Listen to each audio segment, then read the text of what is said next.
What is going on, you guys? This is Chris with Patch Boy Art, patches for the culture. So over here to my left, I got the Brother Persona, also known as the Brother PRS 100. Now that I have this machine for a while, I just wanted to go ahead and show you guys some of the stuff that I've been working on. I don't have a sample of everything that I've made, but I do got a couple things here and laid around that I will be showing you guys that I made from the Brother PRS 100. Let's take a look at it. First things up, take a look at this little Honda Ruckus patch that I made right here. Bring the ruckus, bring the mother-loving ruckus. This is version 1 of this patch. I have made version 2. Any of you Scooty Squad guys out there, Scooty Squad, if you guys want yourself a custom Honda Ruckus patch, I will be making these available on the Etsy shop, so that way you guys can purchase it and you will be able to choose the colors that you want the body and frame to be. Next up, we got this Martin patch. Oh, look at that. You guys have probably already seen the video that I've already made on this Martin patch. This is by far one of the funniest episodes in the Martin show. This episode is from when Martin challenges Tommy Hearn to a boxing match, and he just becomes Mr. Lump Lump right there. Look at Mr. Lump Lump.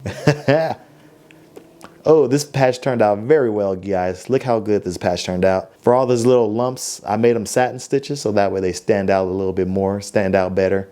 Got some lumps over there. Definitely purchase this patch if you want to add it to your Martin patch collection. I do have other Martin patches. I got Shanae, I got Jerome, I got Otis. Who else I got? And I got Dragonfly Jones. Before we move on to the next couple items that I made, I got 2 totes to show you guys. Look at that bobbin right there. Yeah, can y'all see that bobbin? Ooh, yeah. Now let me show you this bobbin. Hang on, let me get into the machine so I can show you guys. So here's this bobbin here. If you guys can see this right here. So here's the first one I showed you guys. Here's the one that just came out the machine. To the eye, they look like they're the exact same bobbin. But trust me, guys, these are not the same bobbins. Like, just looking at them, like, honestly, I cannot tell the difference between these 2 bobbins. But the machine can tell the difference between these 2 bobbins. This bobbin goes to my Juki TL 18 QVP sewing machine. This bobbin here came with the machine when I first purchased it from Rocky Mountain Sewing and Vacuum. And for some reason, I wouldn't say for some reason, but they look exactly the same. They fill up the bobbin exactly the same on the machine. They fit exactly the same almost. But for some reason, this bobbin is slightly smaller than this bobbin here. When it fits inside the bobbin housing here, it's a little bit looser. And when it's whenever I take the bobbin housing, this bobbin housing, let me show you guys so you guys can see this thing. So here's my bobbin housing for the Brother PRS 100. The bobbin is like just loose inside of there. So I did do, when I did the Bronco tote that I will show you guys, when I did the Bronco tote, I was using the bobbins that came with the machine. I have 3 bobbins. They gave me 3 bobbins. And those bobbins work flawlessly, perfectly. When those bobbins ran out, I switched to this bobbin because I had it full already, not knowing that it wasn't exactly the same type of bobbin. So I used this bobbin here. And what happened was, like, it will stitch correctly for the most part, but when it came down to doing like the satin stitches going like up and down, left to right, that's when it really started having issues. I even had some registration issues when I came to this when I switched over to that bobbin. And just so you guys can see, let me go ahead and show you that Broncos tote right now. So here's the Bronco tote right here. This was handcrafted by the lovely Kalisha using the Juki TL 18 QVP. So she made this entire tote right here. It's orange and blue, but some of you might recognize it for the Bronco colors. But here it is right here, you guys. You see that Bronco logo? And what happened was when it came time for me to switch my bobbin, I switched the bobbin up in this area here when it was doing the satin stitches. So it's coming from this area from the white stitching. You guys might, let me see if I can zoom you guys in here. Let me see if I can zoom you in here.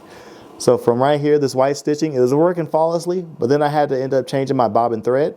Or my bobbin, I ended up having to change the bobbin. And once I changed the bobbin, it was following fine, but then you notice it started having the stitch separation. It doesn't look too bad, but me and how long I've been doing embroidery, like, I would like for that to like not have any type of stitch separation. But even in like the yellow areas, because it did all the white first, and then it started doing these orange the orange hair of the Bronco logo design. Once I started doing that, like it filled up pretty nicely.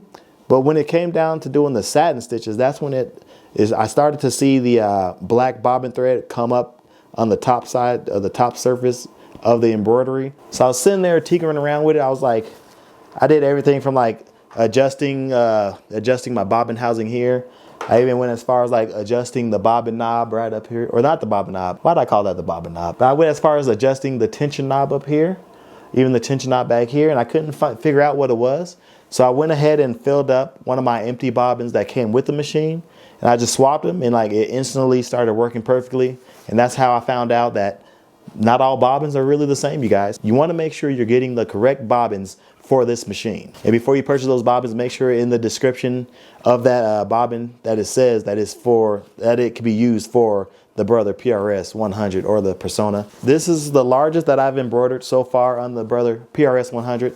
It can only the hoop size is 8 inches by 8 inches. That's the largest. But you can't necessarily make a design that's exactly 8 inches. It has to be like 7.75 or 7.8. I can still get pretty big on this machine. This other tote that Kalisha made, it's this one is like a Star Wars theme, but it's black and red. And we got the name on there, the family member's name. And we did applique, y'all. This is an applique on this tote. You guys probably also seen like a little short on this one, but take a look. So we got the Mandalorian fabric. I bought some Mandalorian fabric from Joann's. So we used that for the name. Looks pretty dope, looks super dope. Got the Baby Yoda, Mandalorian, another Mandalorian right there. On the side of the bag, we got a Darth Maul. So Kalisha's family member is a huge fan of the Star Wars, and one of his favorite characters is Darth Maul. So I went ahead and added a Darth Maul onto the side of the bag. So there's the Darth Maul on the bag. Super easy to do this digitizing. Not hard at all, but yeah, turned out super dope. And as you can see, I utilize the negative space. So the black of the bag, I use it to like encompass the part of the design. I definitely like how this turned out. It is a great use of the negative space on the bag itself. We even got the red nylon straps. She even got a cool little gold D-ring right there. So if you want to hang your keys or anything off of, or if they want to hang their keys or anything off of, they can hang stuff off of it. And a quick side bit, if you guys are doing embroidery work, definitely check out some pop-up shops where you can get yourself some brand exposure. You'll be able to physically show people the services you provide, because being able to actually like pick something up and like feel it, touch it, that makes customers want to buy it more. So if you got yourself an embroidery machine and you make some patches, or you make some other custom products, maybe you embroider directly onto garments, definitely check out some pop-up shops. There are some free ones. I don't know what area you're in, but here in Denver, there are always free pop-up shops. But this has been Chris with Patch Boy Darb. Patches for the culture.